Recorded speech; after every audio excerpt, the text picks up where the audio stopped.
Hello दोस्त, मैं अमरजीत कुमार। भूगोल के कुछ क्वेश्चन हम लोग करेंगे। देखिए, आज से सिलेबस शुरू हो रहा है भूगोल का। क्षेत्रफल की दृष्टि से भारत विश्व के 7वां सबसे बड़ा देश है। पहला देश रूस है, दूसरा पे कनाडा है, तीसरा पे चीन है, चौथा पे यूएसए है, पांचवा पे ब्राज़ील है और छठा पे ऑस्ट्रेलिया है।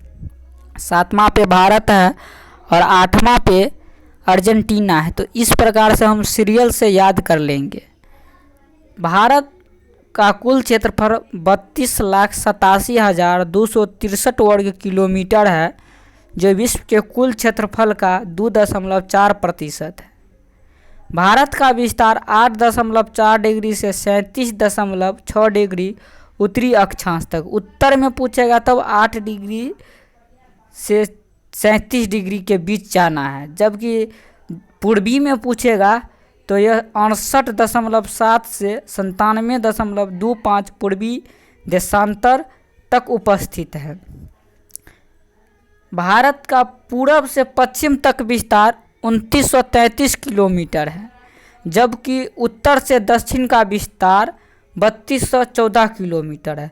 तो इसको कैसे याद करेंगे दोस्त? देखिए, उत्तर रहेंगे तो पूरब पश्चिम में सोते हैं, तो पूरब पश्चिम में सोते हैं तो पूरब पश्चिम का हो जाएगा आपको 2933 किलोमीटर, जबकि उत्तर रहते हैं तो उत्तर और दक्षिण की ओर मुँह आप पैर रहता है, तो उसको याद करने का तरीका है 3214 किलोमीटर। भारत के सबसे दक्षिण बिंदु ग्रेट निकोबार में इंदिरा पॉइंट है। कौन है? ग्रेट निकोबार में इंदिरा पॉइंट है। और जबकि भारत का सबसे उत्तरी बिंदु इंदिरा कॉल है, जो पामीर की गांठ का हिस्सा है, जो जम्मू कश्मीर में है। तो इसको कैसे याद करेंगे? यानी कि सबसे नीचा ग्रेट निकोबार में इंदिरा गांधी इंदिरा पॉइंट से कॉल करते हैं। कहाँ? इंदिरा कॉल में। और इंदिरा कॉल में जो फ़ोन करती है, जो कहाँ? पामीर के पठार का क्या है, एक हिस्सा है। तो कहने का अर्थ ये हुआ कि भारत का सबसे दक्षिणी भाग, न्यूनतम भाग कौन कहला? इंदिरा पॉइंट। सबसे उच्चतम भाग इंदिरा कॉल। इस प्रकार से याद करेंगे। इसी प्रकार से आगे क्वेश्चन रहेगा कि भारत के सबसे पूर्वी भाग कौन है? तो जो अरुणाचल प्रदेश के बलांगू है। जबकि भारत के सबसे पश्चिम बिंदु कौन है? तो कक्षकरण के सरक्रीक है। क्या है? सरक्रीक। यही सरक्रीक भारत और पाकिस्तान के बीच क्या है? विवादित है। क्या है? विवादित है। अब क्वेश्चन पूछेगा दोस्त कि भारत के बीचों बीच कौन सी रेखा गुजरती है? तो भारत के बीचों बीच कर्क रेखा गुजरती है। और भारत के कर्क रेखा देखिए किन किन राज्यों से होकर गुजरता है? तो मिजोरम से गुजरता है, त्रिपुरा से गुजरता है, पश्चिम बंगाल से गुजरता है, झारखंड से गुजरता है, छत्तीसगढ़ से गुजरता है, मध्य प्रदेश से गुजरता है, राजस्थान से, गुजरात से। तो इस प्रकार से कितना राज्य से होकर गुजरता है? 8 राज्यों से होकर गुजरता है। अब क्वेश्चन पूछेगा दोस्त कि भारत का ऐसा कौन सा राज्य की राजधानी जो कर्क रेखा पर स्थित है? तो भारत के झारखंड राज्य की राजधानी रांची जो कर्क रेखा पर स्थित है। क्वेश्चन पूछेगा कि भारत के कौन से राज्य में सबसे लंबी कर्क रेखा है? तो मध्य प्रदेश में। पूछेगा क्वेश्चन कि भारत के कौन से राज्य में सबसे छोटी कर्क रेखा होकर गुजरती है? तो राजस्थान में। कहाँ? राजस्थान के एकमात्र जिला से होकर गुजरती है। तो इस प्रकार दोस्तों हम याद कर सकते हैं। आगे चलिए, भारत के स्थलीय सीमा के बारे में जानेंगे। भारत का स्थलीय सीमा 15,200 किलोमीटर लंबी है। कहने का स्थलीय सीमा का अर्थ क्या होता है? कि वैसी सीमा जो अन्य देश से भूमि से जुड़ा हो, भूमि से, न कि जल से। यानी कि कहने का अर्थ समुंदर से नहीं जुड़ा हो, वो स्थल से जुड़ा हो, उसे क्या कहते हैं?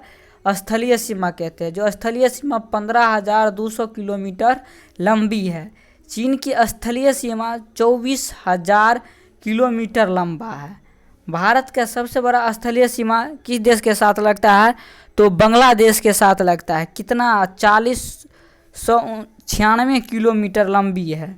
दूसरा स्थान पे चीन है, तीसरा पे पाकिस्तान है, चौथा पे नेपाल है, पांचवा पे भूटान है, छठा पे अफगानिस्तान है। तो जम्मू कश्मीर और भारत के बीच पाकिस्तान की अस्थायी सीमा को क्या कहते हैं? LOC कहते हैं। जबकि भारत और चीन के अस्थायी सीमा को क्या कहा जाता है? LAC कहा जाता है। भारत और चीन के अस्थायी सीमा को क्या कहा जाता है?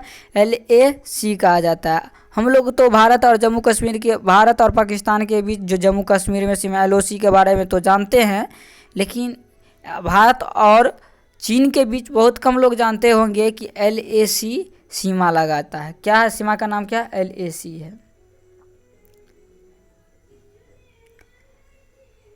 भारत पाकिस्तान और भारत बांग्लादेश के सीमा को रेड क्लिफ लाइन के नाम से जानते हैं। किस नाम से जानते हैं? रेड क्लिफ लाइन से जानते हैं। डुरंड रेखा भारत और अफगानिस्तान को अलग करती है। भारत और चीन के सीमा को मैकमोहन लाइन के नाम से जाना जाता है। भारत की मुख्य भूमि की तट रेखा 6100 किलोमीटर है। बहुत ही इम्पोर्टेंट क्वेश्चन है कि भारत की मुख्य भूमि से कितना तट रेखा है? तो 6100 किलोमीटर। यदि द्वीप के मिला लेंगे तो यह कितना हो जाएगा? 7516 किलोमीटर हो जाएगा। तट रेखा किसको कहते हैं दोस्तों? तट रेखा वैसा रेखा होता है जो समुद्र के किनारे होता है। समुद्र के किनारे के रेखा को क्या कहते हैं? तट रेखा कहते हैं। गुजरात की तट रेखा सबसे लंबी, सबसे बड़ी है, जबकि दूसरे स्थान पर आंध्र प्रदेश का है। सबसे छोटी तट रेखा कौन सा राज्य का है? तो गोवा का है। राज्यों की तट रेखा भिन्न भिन्न नामों से जाना जाता है, जैसे